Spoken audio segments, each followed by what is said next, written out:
જય હિન્દ, જય ભીમ, જય વિયતમાં.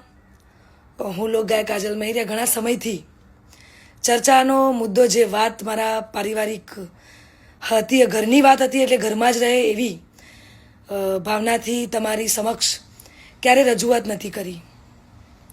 પરંતુ આજે હદનો છેડો પાર થઈ ગયો હોય એવું મને લાગે છે. આજે વિડીયોના માધ્યમથી જણાવું છું કે ગત તારીખ 10/10/2025ના રોજ મેં મારી મરજીથી અને પૂરી સ્વભાન અવસ્થામાં ભારતીય સંવિધાનના નિયમો અનુસાર ભારતના સ્વતંત્ર નાગરિકતાના નિયમ મુજબ પુખ્ત વયે મેં મારી મરજીથી અલ્પેશ જોડે લગ્ન કર્યા છે.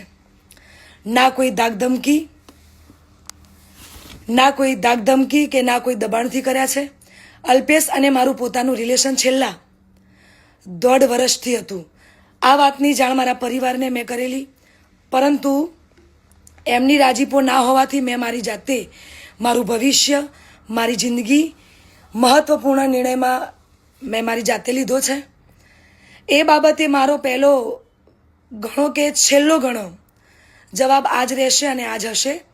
તો ખાસ જણાવું છું કે અમે બંને રાજી ખુશીથી રહીએ છીએ.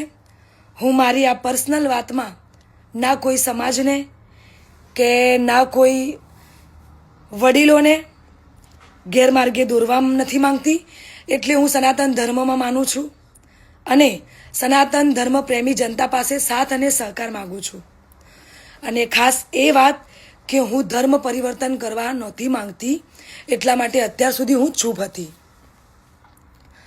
આ નિર્ણય પર અડગ રહી છું એનું કારણ કે હું સનાતની છું અને મારા પરિવાર દ્વારા અલ્પેશ અને મારા પર જે આક્ષેપો નાખવામાં આવ્યા છે, અલગ અલગ ધમકીઓ, મારી નાખવાની, ઉપાડી દેવાની, આ બધી ધમકીને અને ખાસ કે મારા સાસરે એટલે કે શેરથા જઈને જેમ તેમ બોલી અને ધમકીને આપી બધી વાહિયાત વાતોથી કંટાળીને તમને બધાને વિડીયો દ્વારા જણાવું છું.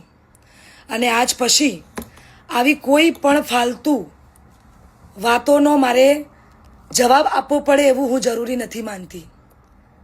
તો પ્લીઝ, આજ સુધી મેં લોકોનું અને મારા પરિવારનું જ વિચાર્યું છે, પણ હવે હું મારું વિચારીશ.